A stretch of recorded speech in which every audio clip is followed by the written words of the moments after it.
Salut tout le monde, j'espère que vous allez bien les amis. On est parti pour une nouvelle vidéo et on est parti pour une nouvelle semaine avec un match. Ça sera samedi. Le Real sera en déplacement du côté d'Almeria en Andalousie.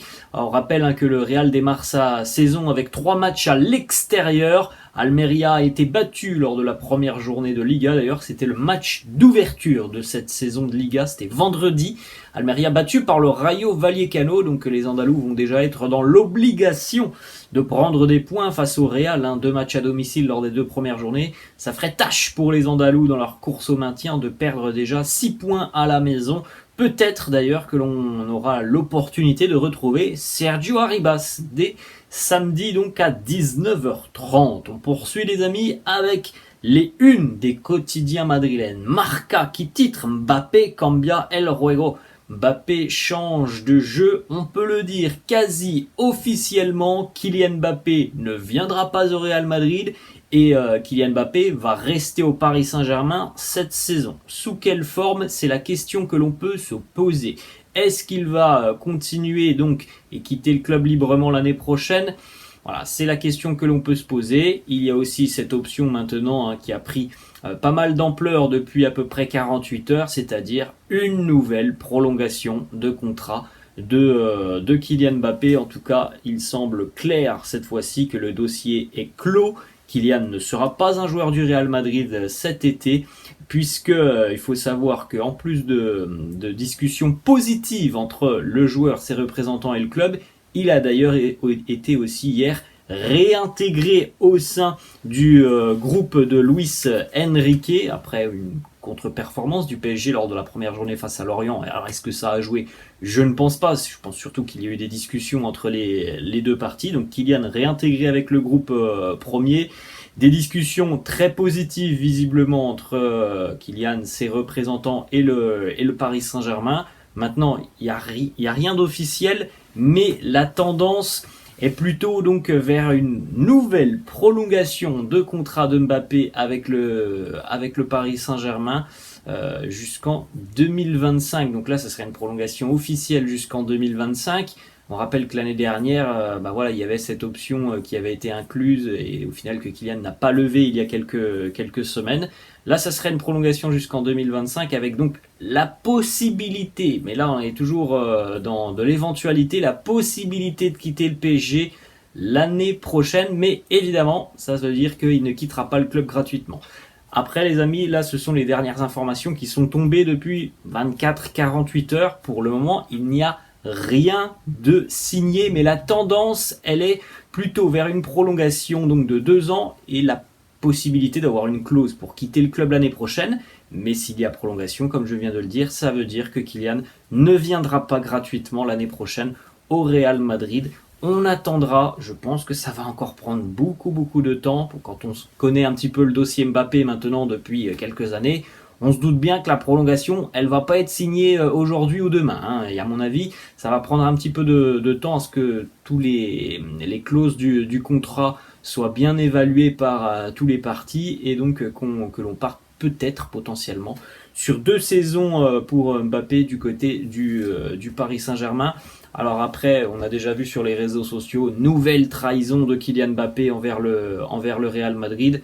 Kylian Mbappé, alors en tout cas cette année, il n'a jamais dit qu'il allait quitter le Paris Saint-Germain. Il est toujours resté droit dans ses bottes depuis le début. Même s'il a été écarté du groupe, il a dit « Je ne quitterai pas Paris cette saison ». Vraisemblablement, c'est ce qui se passera. Il ne quittera pas le PSG et même si on pouvait croire qu'il allait partir peut-être librement, eh bien, il va peut-être même quitter le club l'année prochaine avec une indemnité pour le Paris Saint-Germain. En tout cas, c'est la tendance depuis quelques heures. On continue avec une autre information, le quotidien AS qui titre Otro drama, la photo d'Eder Militao par terre qui se touche au niveau du genou. Rodrigo qui vient et qui demande tout de suite les soigneurs. Malheureusement, c'est confirmé. On en avait parlé hier. On espérait que la blessure de Eder Militao ne soit qu'une simple entorse du genou. Eh bien non.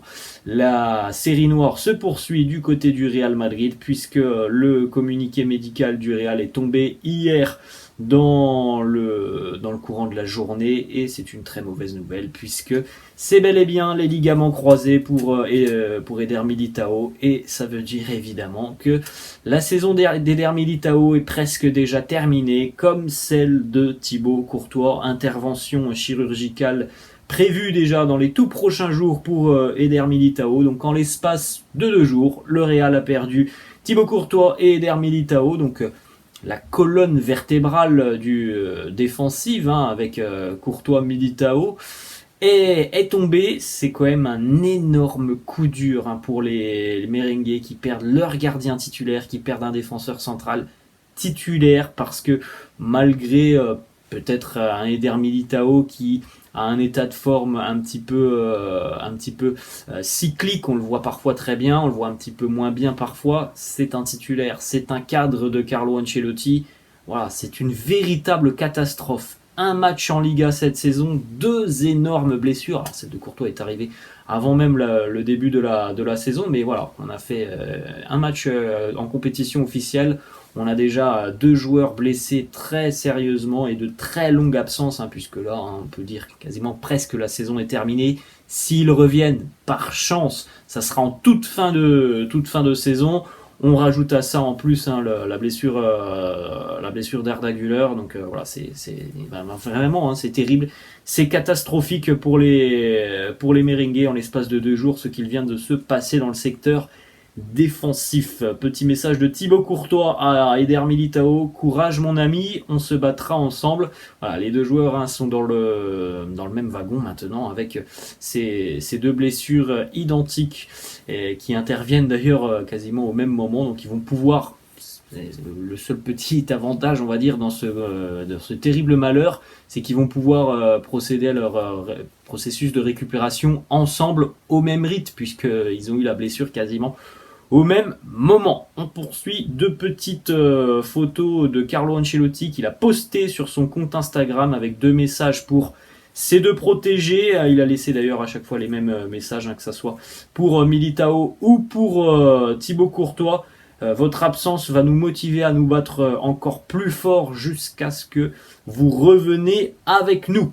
Ensuite, on a une petite photo, c'est aussi Karim Benzema qui a pensé à son coéquipier après avoir pensé à Thibaut Courtois il y a 48 heures. Il a lui aussi laissé un petit message sur les réseaux sociaux: Fuerza hermano, courage mon frère Eder Militao.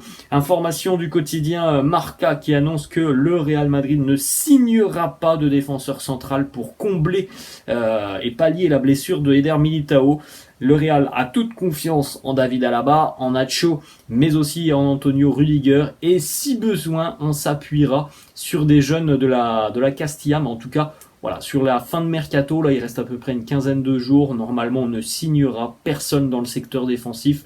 On attend officiellement l'arrivée dans les toutes prochaines heures de Kepa Arrizabalaga, le gardien, mais normalement pas de défenseur central et pas de numéro 9. On continue, une petite information qui concerne Arda Güler. L'opération d'Arda Güler est prévue pour aujourd'hui. Donc, et à partir d'aujourd'hui, le joueur entamera donc un processus de récupération qui devrait durer à peu près 2 mois. On espère un petit peu moins, on espère que ça sera 1 mois et demi, hein, pour Arda Güler. Et on termine, petite map de Jude Bellingham face à l'Athletic Bilbao. Tous les ballons touchés par Bellingham face aux Basques de l'Athletic Bilbao. 75 ballons touchés. Ce qui est intéressant sur cette map, c'est qu'on a quand même une omniprésence sur le terrain pour l'anglais, puisque c'est vraiment un joueur libre sur le terrain, qui a une grosse activité, vous pouvez le voir, et qui se déplace partout. C'est un gros travailleur défensivement, mais aussi offensivement, puisqu'il y a des ballons qui sont touchés un petit peu partout, sur toutes les zones du terrain. Voilà les amis, la fin de cette vidéo. J'espère que ça vous a plu. N'hésitez pas, comme d'habitude, à lâcher un petit pouce bleu. N'hésitez pas non plus à vous abonner à la chaîne. Je vous laisse et je vous dis à demain. Ciao!